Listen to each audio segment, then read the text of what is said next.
A Bíblia nos diz assim em Gênesis capítulo 4, versículos de 1 a 8: Adão teve relações com Eva, sua mulher, e ela ficou grávida. E Eva deu à luz a um filho e disse: com a ajuda de Deus, o Senhor, tive um filho homem. E ela pôs nele o nome de Caim. E depois teve outro filho chamado Abel, irmão de Caim. Abel era pastor de ovelhas e Caim era agricultor. O tempo passou e um dia Caim pegou alguns produtos da terra e os ofereceu a Deus, o Senhor. E Abel, por sua vez, pegou o primeiro carneirinho nascido no seu rebanho, matou-o e ofereceu as melhores partes ao Senhor. O Senhor ficou contente com Abel e com a sua oferta, mas rejeitou Caim e a sua oferta. E Caim ficou furioso e fechou a cara. E então o Senhor disse: por que você está com raiva? Por que anda carrancudo? Se tivesse feito o que é certo, você estaria sorrindo, mas você agiu mal e por isso o pecado está na porta, à sua espera. Ele quer dominá-lo, mas você precisa vencê-lo. E aí Caim disse a Abel, o seu irmão: vamos até o campo. E quando os dois estavam no campo, Caim atacou Abel, o seu irmão, e o matou. A palavra de Deus nos apresenta aqui algumas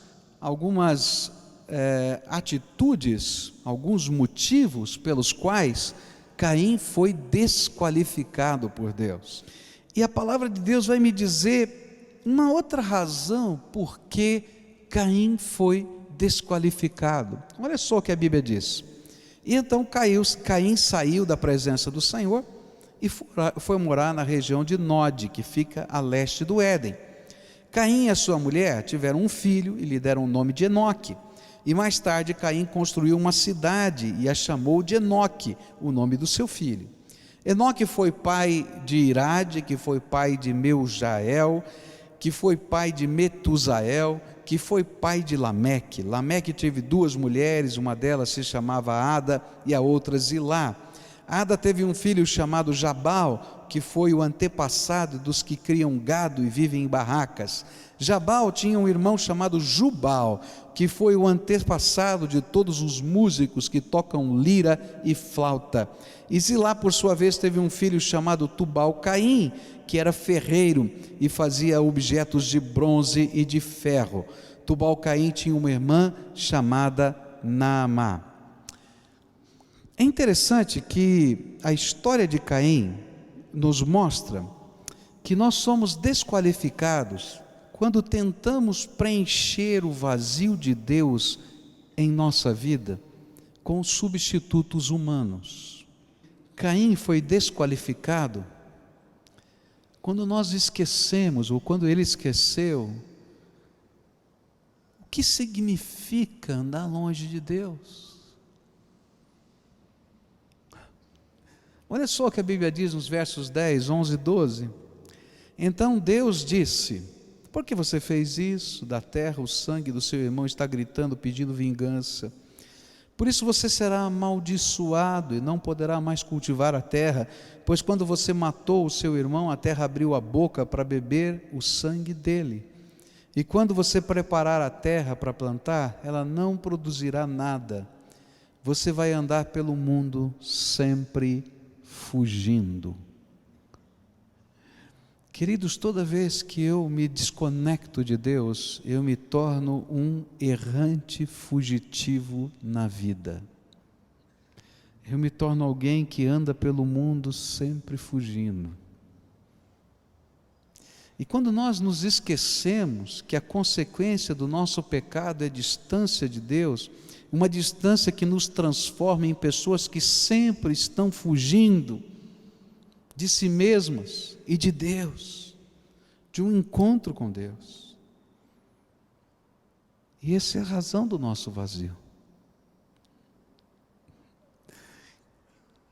É engraçado porque quando a gente olha às vezes as atitudes de uma criança, a gente pode perceber aquilo que às vezes fica mascarado no nosso jeito de viver.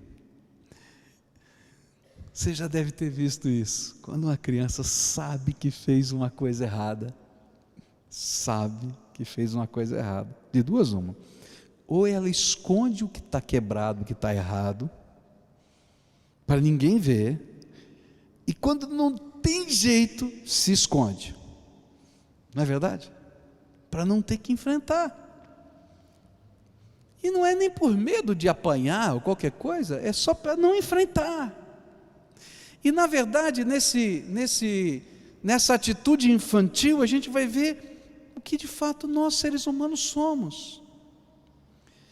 Porque, por não nos sentirmos bem com o nosso erro, às vezes a gente está sempre tentando descobrir um lugar para recomeçar sem ter que enfrentar o nosso passado. E a gente imagina assim: olha, está tão ruim, eu vou mudar de cidade.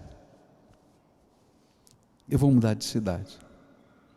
E vou começar a minha vida de novo. Eu era criança, morava no interior de São Paulo, e tinha um amiguinho que morava numa casa, nós morávamos numa rua sem saída, então as casas todas ali ficavam naquela rua. E eu tinha um amiguinho que morava naquela casa. E num belo dia, de manhã, eu fui chamar o meu amiguinho, e a casa estava vazia. Aquela família, no meio da madrugada, tinha sumido, abandonado a casa. Depois o dono da casa tinha vindo e falou assim: não, é que ele não pagou aluguel durante muito tempo, ele desapareceu, sumiu. E eu nunca mais me esqueci, eu devia ter uns 9 anos de idade. Era meu amigo, desapareceu, nunca mais vi. Às vezes nós somos assim, nós imaginamos que a gente pode simplesmente pegar, deixar o nosso passado para trás, ir para um outro lugar e começar. Só que a gente sempre se esquece que o passado vai com a gente. Porque você não muda a tua história, está dentro do teu coração, está nas tuas lembranças, está no teu dia a dia. E o que Deus está dizendo para Caim, e que ele teve que dizer para Adão, porque Adão agiu da mesma maneira, é dizer: filho, presta atenção, vamos começar do jeito certo, porque não tem jeito de você ficar vagando pela vida, sem resolver o que ficou para trás, porque assim a gente tem que sempre recriar a vida da gente, e queridos, recriar a vida da gente todo dia é uma loucura. E às vezes nós imaginamos que podemos fugir de Deus. Eu acho incrível, capítulo 3 de Gênesis fala que Adão se escondeu de Deus. Como é que alguém se esconde de Deus? Há um salmo na Bíblia, que diz isso, né? Se eu subir ao céu, Deus está lá. Se eu descer à profundeza, Deus está lá. Onde eu posso me esconder de Deus? Mas às vezes nós estamos assim, a gente tranca a porta do nosso quarto, a gente fecha o nosso ouvido, a gente não quer ver o que está na palavra de Deus, a gente não quer ouvir nada a respeito do Senhor, porque a gente diz: eu estou fugindo de mim mesmo e de Deus. Só que eu não consigo fugir de mim mesmo, eu estou carregando todas as tralhas da minha vida dentro da minha alma. Outro que tentou fugir de Deus na Bíblia foi Jonas. Ele entra num navio e vai fugir de Deus, é louco. Deus vai lá e manda uma tempestadezinha, balança o navio de tudo quanto é lá. Como é que vai fugir de Deus? Não dá. E toda vez que fugimos de Deus, estamos fugindo de nós mesmos, das nossas histórias, e tentando nos recriar sem resolver o que nos consome. E a cada nova criação levamos conosco o que não foi resolvido. E aí a gente vai casar 10 vezes. E não vai resolver problema nenhum.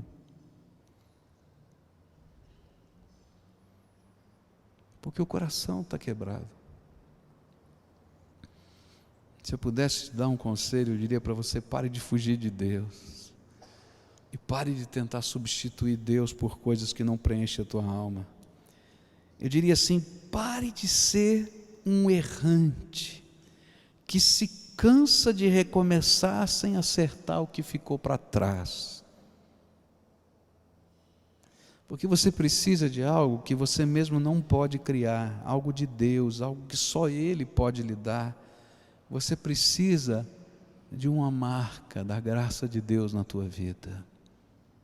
E só Deus pode fazer isso com a gente. Uma marca da graça de Deus na tua vida, e só Ele pode fazer isso. Há uma boa notícia nessa história, e eu queria terminar com essa boa notícia. Todo desqualificado pode ter uma segunda chance. Presta atenção no que eu estou falando. Todo desqualificado pode ter uma segunda chance. Você está ouvindo o que eu estou falando? Todo desqualificado pode ter uma segunda chance. E o interessante é que, segundo esse texto, a segunda chance é algo que vem do céu e que invade a terra. E nós seremos o pior de todos os desqualificados se a gente não souber aproveitar a bênção da segunda chance. Olha só o que a Bíblia diz, versos 13 a 15. Caim disse a Deus, o Senhor: eu não vou poder aguentar esse castigo tão pesado. Hoje tu estás me expulsando da terra. Terei de andar pelo mundo sempre fugindo e me escondendo da tua presença. E qualquer pessoa que me encontrar vai querer me matar. Mas o Senhor respondeu: isso não vai acontecer. Pois se alguém matar você, serão mortas 7 pessoas da família dele como vingança. E em seguida, o Senhor pôs um sinal em Caim, para que se alguém o encontrasse, não o matasse. Tem muita gente discutindo que sinal era esse. Se era a cor da pele, se era uma marca na testa, se era uma tatuagem, sei lá, a Bíblia não diz o que é. Mas eu quero dizer o que aquele sinal queria dizer. Onde aquele homem passasse, ele não precisava esconder o seu passado, ele não precisava se reinventar, porque ele tinha uma marca do Deus Todo-Poderoso que dizia: perdoado, perdoado, perdoado, perdoado. Gente, e aquilo que para muitas pessoas podia significar marca da desgraça, Deus estava dizendo que era uma marca inconfundível da sua graça. E sabe, a coisa mais tremenda dessa história é que esse homem era um homem desqualificado. Mas Deus não quer que a gente permaneça desqualificado. E Deus está disposto a fazer desse homem aqui chamado Caim, e de você e de mim, que antes éramos fugitivos, errantes, alguém que pode se reencontrar consigo mesmo, com os seus, e com Ele, Deus. Alguém que pode ser aceito, não porque nunca falhou, mas porque foi perdoado e restaurado pela graça. Alguém que Deus vai colocar uma marca que não vai sair, e essa marca vai se tornar a marca da graça de Deus. A marca da graça de Deus nunca esconde o nosso passado, ao contrário, o nosso passado, que era uma desgraça, se transforma em marca de amor, misericórdia e reconstrução de vida. E a marca da graça é reconhecimento dos nossos erros, como erros, mas do nosso recomeço como fruto de um amor redentor de Deus tremendo. A marca da graça é um memorial de quem somos, pecadores, e do que podemos ser pela graça poderosa de Deus, perdoados e transformados. Alguns meses atrás a gente teve aqui um encontro doutrinário aqui na nossa igreja, E veio um jovem dar o seu testemunho aqui, falando sobre o homossexualismo. E é tremendo. Aquele homem chegou aqui nesse púlpito, pegou um microfone e contou sua história. Quem ele era, o que ele fazia, como ele vivia, do jeito que ele era. E falou da graça. Ele não tinha que esconder. Se você entrar no blog, ele tem um blog dele, ele continua falando, ele não tem que esconder o seu passado, a sua história. Ele só vai dizer o que Jesus fez na vida dele. E para mim foi tremendo o momento que terminou aquele encontro, quando ele chamou aqui a sua esposa, sua filhinha, e apresentou para todos nós. E disse assim: olha, eu já vivia assim, assado, eu pensava desse jeito, eu vivia desse jeito, mas o Senhor transformou a minha vida. E sabe, queridos, isso acontece comigo, com você, porque a Bíblia diz que não tem um só ser humano que não seja pecador, carente da graça de Deus. E o estilo de Caim faz parte da minha vida e da sua. Não tem pecadinho ou pecadão. O que nós temos somos todos nós pecadores, carentes da graça de Deus. E cada um vai ter a sua história. E pela graça de Deus eu posso ser quem eu sou, porque a graça de Deus vem e reconstrói a minha história, não escondendo o meu passado, mas transformando pelo poder redentor dele a minha vida. E eu vou trazer na minha vida as marcas da graça. E toda vez que a marca da graça está em nós, ela se torna um impacto no mundo de Caim. Eu fico tremendamente impactado com a mensagem da vida de Jonas, porque Jonas foi um desqualificado, ele largou a missão, Deus teve que encontrá-lo no meio do mar, ele vai ser engolido por um grande peixe,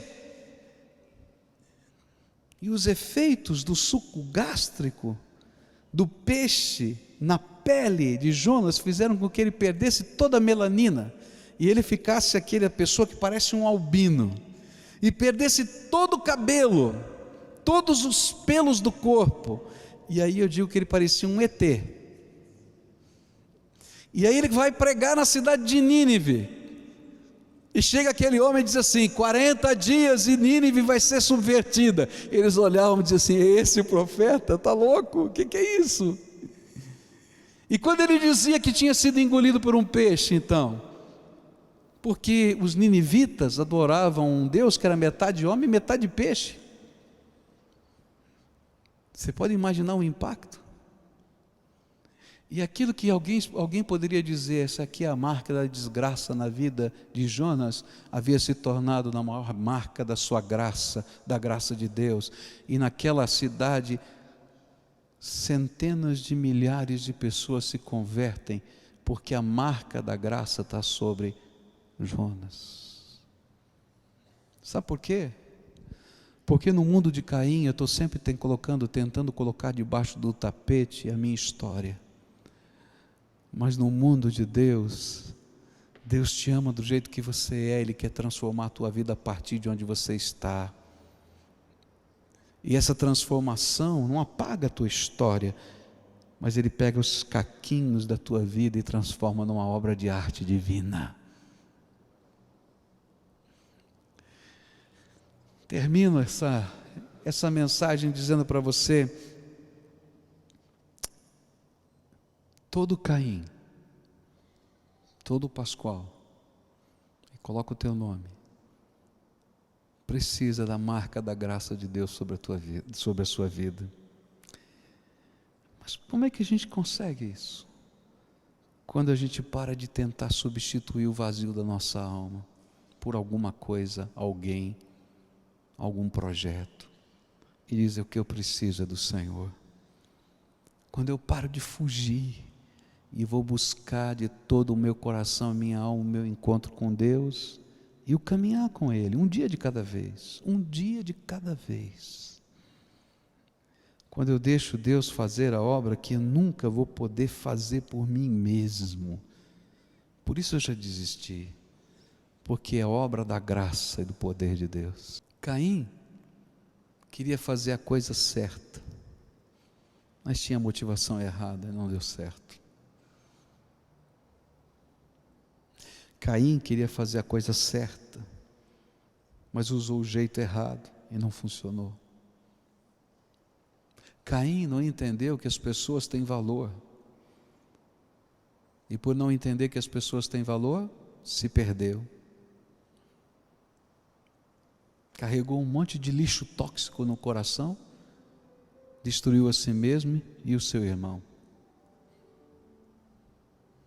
Caim tentou substituir o vazio da sua alma, criando uma cultura, cidade, conhecimento e arte. Mas não preencheu o coração. Não deu certo e não vai dar certo. Caim, na sua cidade, se transformou num fugitivo errante. E às vezes a gente é um fugitivo errante na casa da gente, no mundo da gente, na sociedade da gente. Quando você fecha a porta do teu quarto e está vazio. Deus quer te dar uma coisa hoje, muito especial, tremendamente custosa. Um dia, a Bíblia diz que Deus se esvaziou da sua glória para caber na forma humana. Nasceu aqui entre nós, seu nome Jesus Cristo.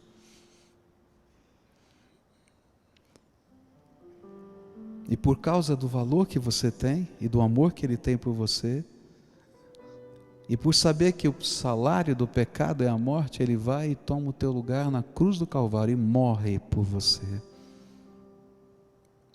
E por saber que a morte não é só física, é separação completa de Deus por toda a eternidade, Ele desce ao Hades, o lugar que a gente chama de inferno, e naqueles 3 dias entre a sua morte e a ressurreição, Ele vai lá e toma das mãos de Satanás 2 chaves, a chave da morte e do inferno.